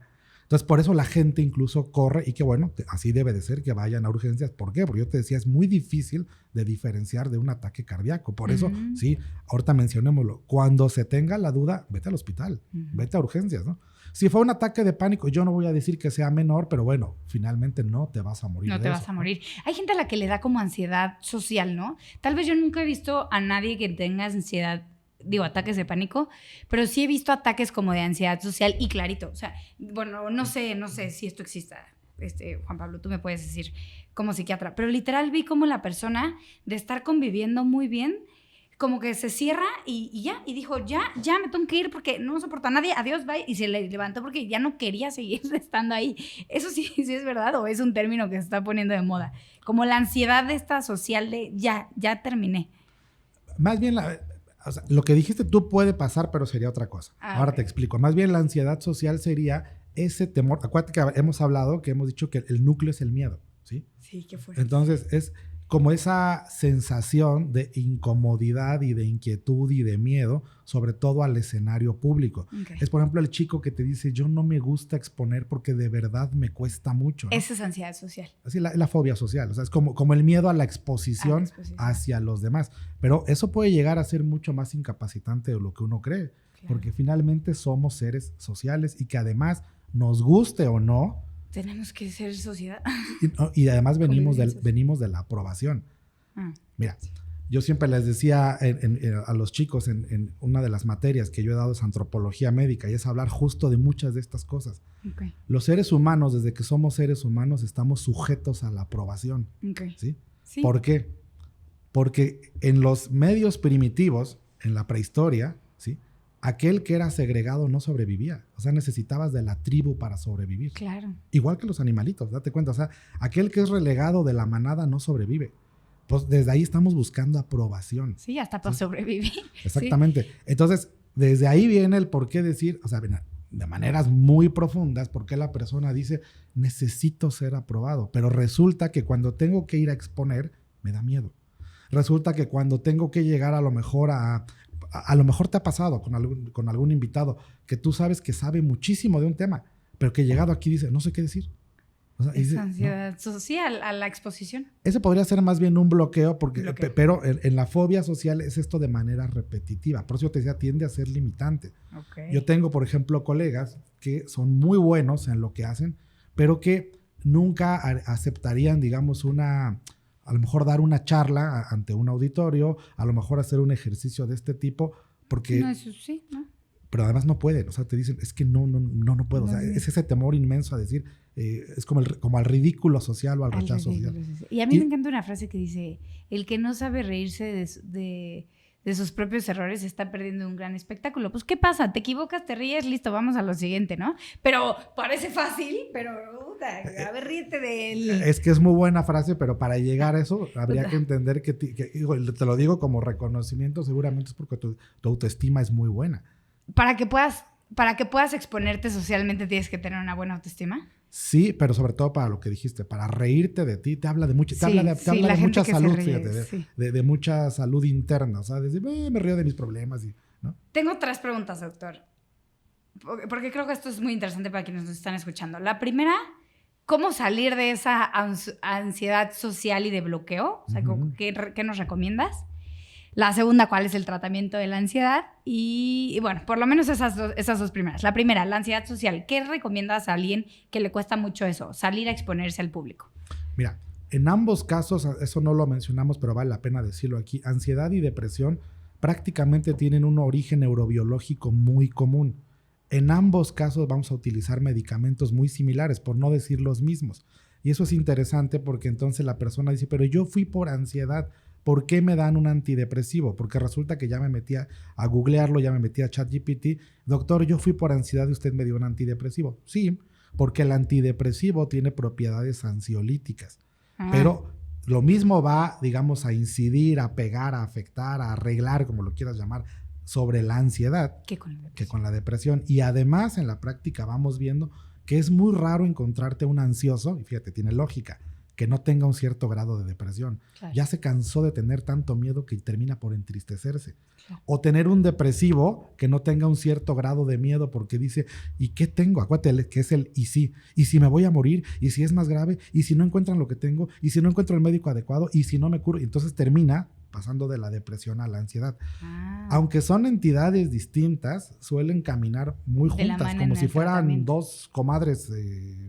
Y lo mismo con el tratamiento, caminan juntas en el tratamiento. Correcto, o sea, entonces en primer lugar, el tratamiento para ese tipo de casos tiende a ser farmacológico, sí, pero específicamente en la fobia social le damos mucho peso a la psicoterapia cognitiva conductual, que es un tipo de psicoterapia, ¿sí? O es una rama psicoterapéutica donde justamente buscan que las personas reentrenen su cerebro para pensar diferente o cambiar paradigmas de pensamiento. Es decir, o sea, yo tenía una forma de pensar porque yo pensaba que tenía que hacer así y la psicología cognitiva te dice, ¿has pensado que también hay otras formas? Y eso se entrena. Eso se entrena y sobre todo por usar una palabra. O sea, no sería, la palabra correcta no sería se entrena, pero es para que se entrena. Sí. Yo diría que se aprende y sí, por supuesto. Ahí, por ejemplo, en este tipo de casos está más que recomendada la psicoterapia cognitivo-conductual. Y en ese tipo de situaciones, lo que suele hacer el terapeuta es exponer. Exponer se refiere a eso. Fíjate, mucho de lo ansioso tiene también un componente muy evitativo. ¿Y entonces el psiquiatra te expone a que dejes de evitarlo? Exactamente. O sea, órale, eso está duro. Poco a poco vas intentando llevar a la persona a un punto donde dices, bueno, a ver, si resulta que tú tienes 20 años, estás en la universidad, te da mucho miedo exponer, no te voy a hacer que vayas a exponer ante toda la clase que son 30 alumnos. Pero ¿qué te parece? Es un ejemplo muy simple, pero ¿qué te parece si tu trabajo, tu proyecto escolar, se lo expones a tu abuelita y a tu hermanito? Ok. Si les vas rompiendo esos como bloqueos. Que dices, a lo mejor la abuelita pues ni lo va a entender, tampoco lo va a juzgar, pero ya lo vas exponiendo positivamente. Cuidado con las palabras, fíjate. A veces uno dice exponer y lo ves como malo, Okay. Pero no, o sea, es exponer positivamente a la persona para que poco a poco vaya venciendo esas barreras. Ok, me encanta. Y bueno, eso por un lado de la depresión, la ansiedad, ya vimos que el tratamiento va es muy similar. Es muy similar. Sí. Ok, ahora, cuando yo daba la introducción a este episodio, hablaba sobre que la depresión y ansiedad es uno de las enfermedades mentales, se dice enfermedad mental, de las enfermedades mentales más comunes en México. Y también daba un dato fuerte, que el suicidio es la tercera causa de muerte en jóvenes entre 15 y 29 años. ¿Qué está pasando con el suicidio en los jóvenes mexicanos? Y bueno, y en general, porque también los adultos pasan por ahí. ¿De dónde viene el suicidio? ¿De la depresión o de la ansiedad o de ambas? De las dos, ¿no? Okay. De las dos, porque imagínate una persona que llegó a un punto de tanta tristeza, ¿sí? Que entonces surge algo que se habla poco, pero en realidad es mucho del por qué, si se puede decir así, del suicidio. Llegan al punto de la desesperanza. Algunos teóricos coinciden en que el suicidio no es que la persona se quiera morir, sino que lo que no encuentra son dos cosas. Uno, una respuesta a algo, y ahí es donde entra mucho la habilidad del psiquiatra y del psicólogo y del acompañante, ¿sí? Pero también, no nada más una respuesta, ¿sí? Sino, además, por ejemplo, el hecho de decir una esperanza. ¿Se entiende esto? O sea, es como si el suicida en realidad lo que está buscando es, a lo mejor sí, el decir el por qué tendría que seguir, o sea, por qué tendría que ser esperanzador. Pero siempre hay una pregunta. generalmente sí, o sea, yo te decía, es como, ¿por qué está pasando esto y cuál podría ser la esperanza? Pero finalmente, digo, eso es como algo, si tú quieres, muy más hacia lo filosófico, ¿sí? Ok. Pero en términos neurobiológicos, bueno, Sí. tienes a una persona que está teniendo una ideación suicida, que es como el, ¿qué pasaría si yo me matara? ¿No? Ujú. Algunos de esos pasan a toda una planeación más detallada. Lo voy a hacer tal día, lo voy a hacer de tal forma, voy a utilizar tal método.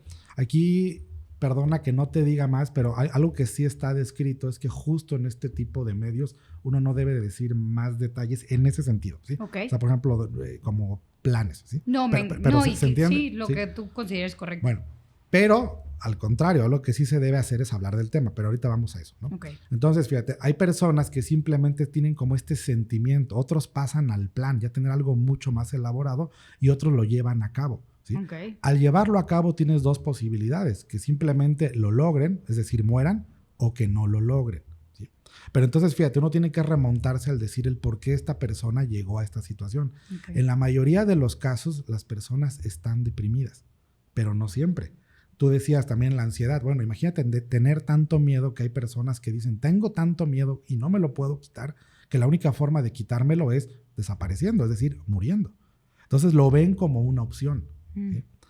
Incluso pudiera ser por otro tipo de cosas. Es todo un tema el hablar del suicidio y de qué tipos de suicidios incluso Puede hay, ¿no? ser que no sea solo o por la línea de la depresión de una persona que tiene una tristeza muy fuerte o una ansiedad que de una persona que tiene miedo muy fuerte, sino puede ser que ni siquiera esté presente la depresión y la ansiedad y una persona tenga ideas suicidas.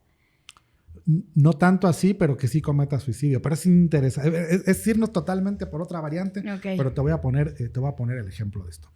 ¿Has escuchado hablar de Maximiliano Kolbe? Sí. Sí, bueno. Pero, ¿sabes por qué? Por una asociación que hay aquí en Querétaro. Ajá. Más que porque sepa quién es Maximiliano Kolbe.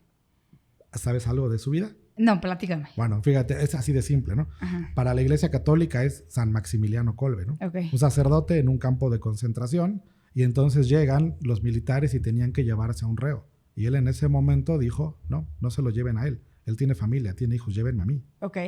¿Tenía ideación suicida? No. Pues no, fue como... Vino desde otra parte, ¿no? ¿Estaba deprimido? No. Pues no. De hecho fue algo heroico, ¿no? Sí, O se sea, podría decir, sí.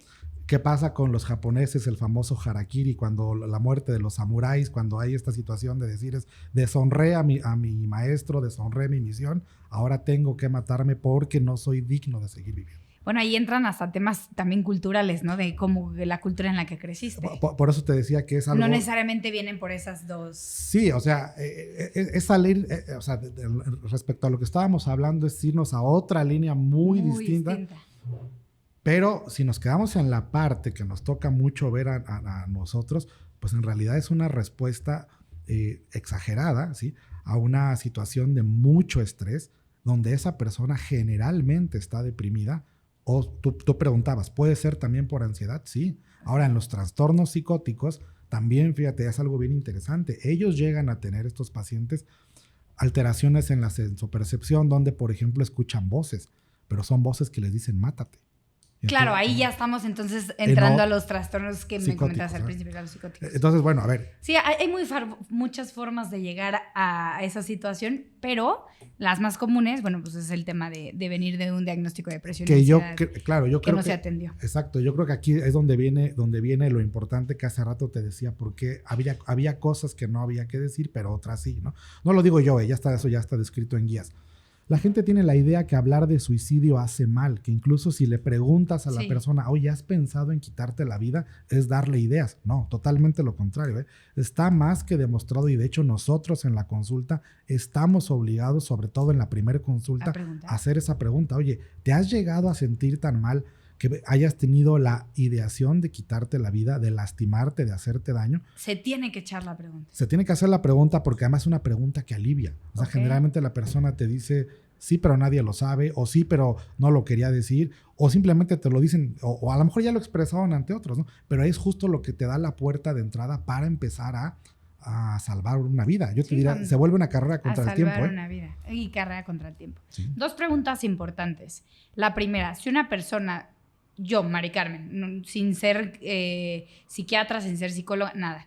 Como ciudadana normal, llega una persona y me dice, Mari Carmen, yo he tenido ideaciones suicidas, ¿qué tengo que hacer? ¿Cómo tengo que responder? Yo creo que otra vez, no juzgar, Okay. acompañar, y simplemente es difícil y es pesado, te diría yo, el acompañar a una persona en esa situación. Pero ¿qué puedes tú hacer como amiga, como alguien no profesional? Acercarlo a situaciones, más bien, acercarlo a las personas profesionales adecuadas para que puedan acompañarlo. Necesario un acompañamiento profesional. No puedes salir de esas ideaciones. Sí. O sí, pero también le está echando toda la carga a él o ella. Lo que pasa es que el riesgo es muy alto. O sea, yo siempre les digo, por ejemplo, a los pacientes y más bien en este caso, sobre todo a las familias, ¿no? Mira, mucha gente te va a decir, no, es que no lo va a hacer, aparte ya lleva varios intentos, nada más quiere llamar la atención, ¿no? Ella o él es bien exagerado, entonces nunca lo va a hacer. Uno tiene que ser muy preventivo, ¿sí? Es mejor, de alguna u otra manera, llevarlo al supuesto que sí. De la prevención, totalmente. O sea, decir, fuimos más exagerados en cuidar que fuimos demasiado confiados y terminamos siendo omisos. Y eso en el caso en que una persona se acerque y me diga, pero ¿a qué cosas tengo que yo estar alerta? Sobre todo una persona que digo, bueno, sé que tiene hasta un diagnóstico de depresión o tiene un diagnóstico de ansiedad. ¿A qué sí me tengo que poner las pilas de ver para decir, bueno, tal vez esto es que no me lo está diciendo, pero me está mostrando actitudes que se encaminan a ideaciones suicidas? Es muy buena tu pregunta y sí, de hecho te voy a decir con mucha tristeza que está descrito, ¿sí? Que el 70% de suicidas en esa semana fueron a una consulta médica.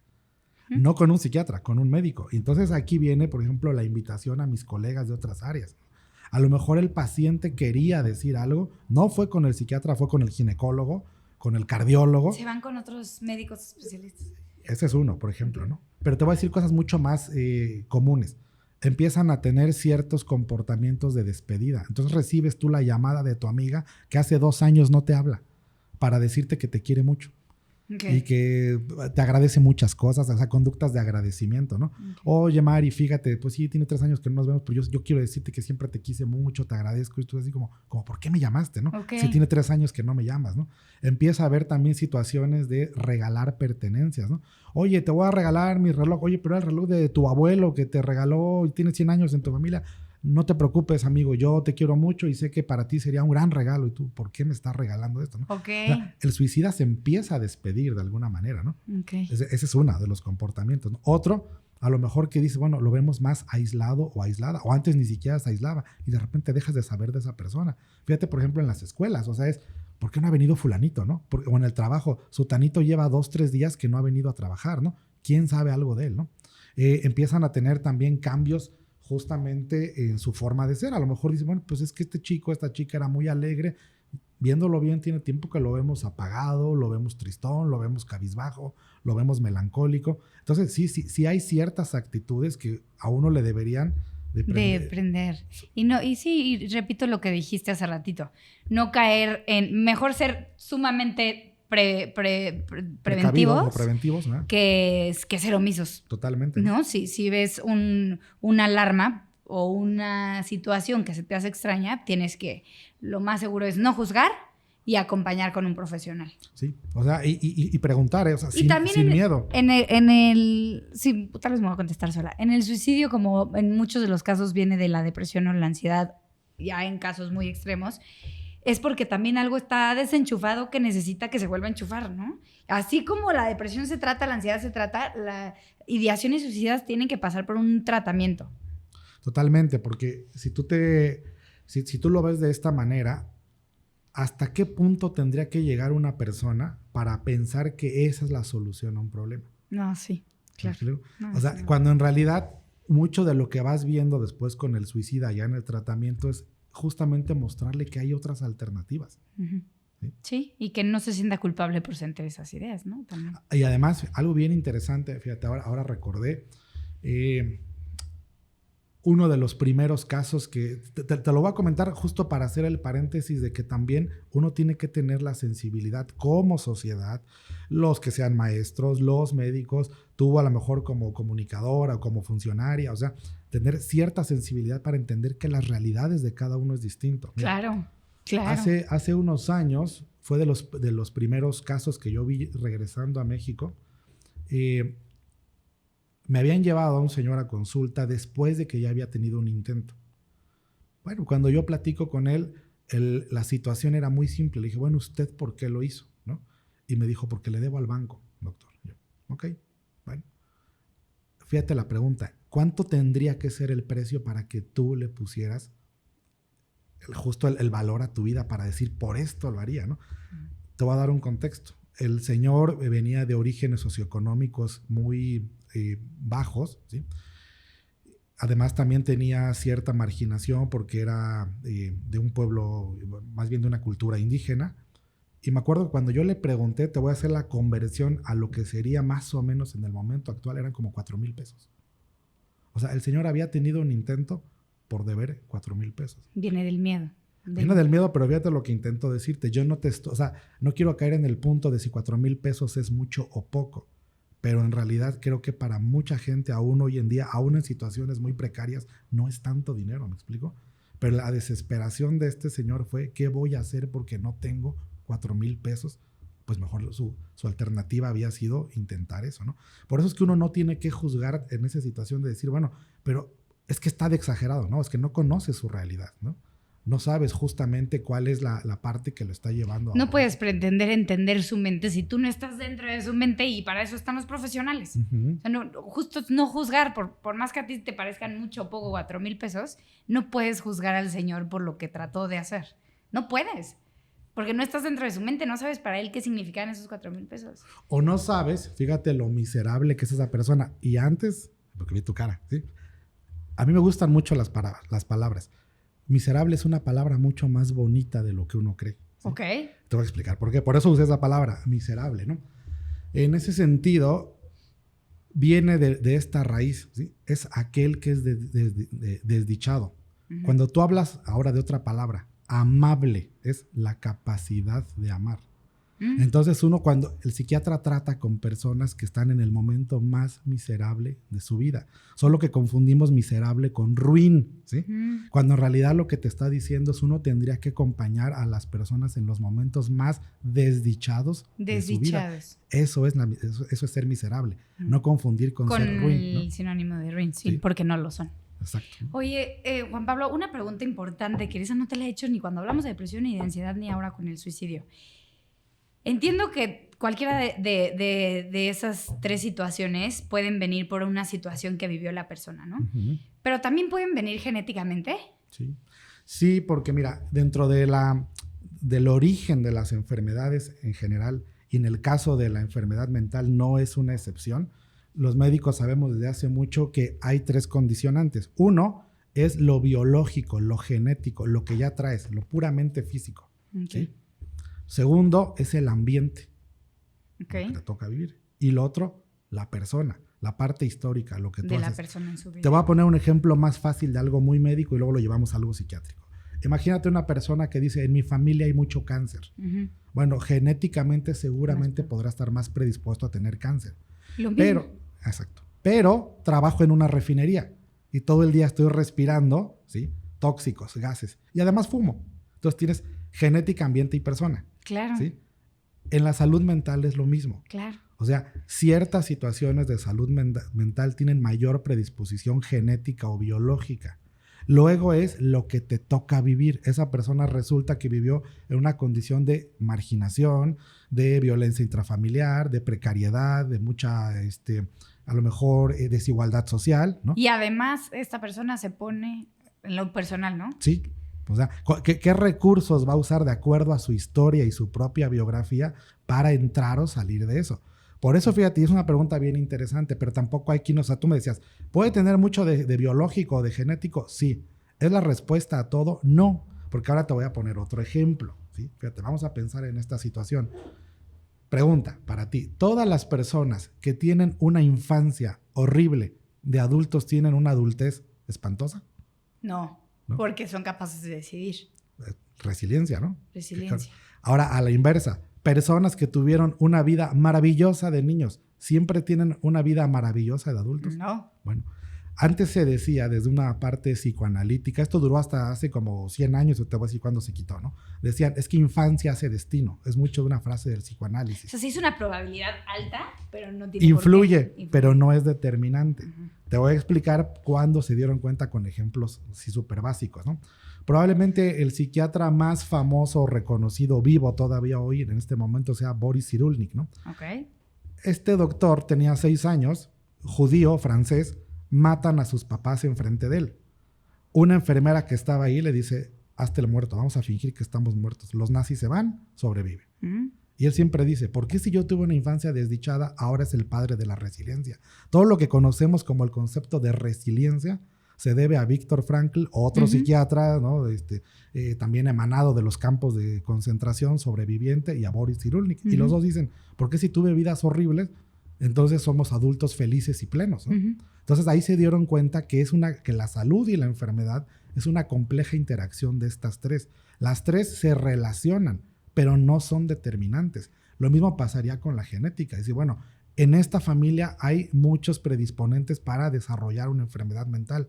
Y resulta que entonces en esa familia hubo violencia, hubo maltrato, hubo apegos inseguros o apegos evitativos. Bueno, con más probabilidad lo va a expresar. Pero resulta que alguien dice, bueno, sí tenemos todo eso, pero hay una crianza muy respetuosa, hay mucha amabilidad, hay apegos seguros. Entonces no lo expresas, aunque tu carga genética venga o sea muy alta para eso, ¿no? Oye, pues por un lado, qué paz decir, bueno, puede ser que mi carga genética pueda traer muchos diagnósticos de depresión, de ansiedad, incluso esquizofrenia, ¿no? Hay de todo. Pero qué paz también decir, bueno, puede ser que eso sea mi genética, pero no es determinante. Yo soy quien lleva las riendas de esta vida y de este cuerpo y de esta mente. Y eso qué paz, ¿no? Porque si no, qué sencillo sería, ay, es mi genética y te quedas con esa sería una justificación, ¿no? Para toda tu vida. Pero justo ahí también tenemos un peso bien importante como sociedad. Porque fíjate, yo hace rato te hablaba que los médicos tenemos que hacer psicoeducación. O sea, uno tiene que intentar también darle ciertas herramientas, aunque sean meramente educativas a los pacientes. La parte, por ejemplo, social o la parte política. ¿Por qué es importante eso? Porque, bueno, entre tú tengas garantizado que la gente esté mejor, más tranquila. Y hay un montón de políticas. Yo no sé si tú sepas que simplemente el hecho de tener más áreas verdes hace que las enfermedades mentales disminuyan, ¿no? Entonces, los maestros también, ¿no? Si nosotros empezamos a cuidar a la sociedad en ese sentido, tú lo decías muy bien, tengo una carga genética, sí, pero estoy haciendo como a manera de retén o de respuesta algo que va a intentar mitigar o impedir que esa carga genética se exprese. Claro. Es una responsabilidad de todos. Lo importante de estos espacios, doctor. Totalmente, ¿no? Juan Pablo, te quiero pasar a una etapa donde yo te digo una frase y tú respondes con lo primero que te venga a la mente. Ok, está bien. A ver, ¿la salud mental realmente es? Esperanza. Ay, sí, qué bonito. ¿Pedir ayuda realmente es? Valioso. Importante. ¿La depresión realmente es? Una enfermedad que está muy infravalorada. ¿La ansiedad realmente es? Una realidad cada vez más cotidiana. ¿El estrés realmente es? Un verdadero martirio cuando no se sabe controlar, que lleva a causas y a complicaciones mucho más grandes de lo que la gente cree. ¿Tomar medicamentos psiquiátricos realmente es? Una útil herramienta. ¿Estar bien mentalmente realmente es? Buscar la plenitud, la tranquilidad y la paz. ¿Sanar realmente es? Hacer las paces contigo, con la creación, con el entorno, con las personas. ¿La psiquiatría realmente es? La parte de la medicina que trata con aquellos pacientes que los demás no quieren tratar, pero que en realidad uno le da la importancia para dignificarlos como personas. ¿Ir al psiquiatra realmente es? Toda una experiencia. ¿Y Juan Pablo Núñez realmente es? Espero que sea aquello por lo que en un futuro pueda uno decir que simplemente estuvo en paz y tranquilo ayudando a los demás. Me encanta. Muchas gracias, doctor. Gracias por todo el conocimiento que me compartiste en este capítulo de Realmente. Muchas gracias. Pues muchas gracias a ti, sobre todo lo que te dije al principio, porque mira, algo que a mí me gustaría nada más decir a manera de cierre, si me lo permites. Por supuesto. Hace un tiempo yo hablaba con una colega de otro país y me decía, ¿cuál es el reto principal en tu país al hablar de salud mental? Y le dije, doctora, son dos. Le dije, la ignorancia y la pobreza. Pero todavía en México pesa mucho más la ignorancia que la pobreza. Okay. Si no hablamos de esto, vamos a estar condenados a repetir muchas cosas que son perfectamente evitables.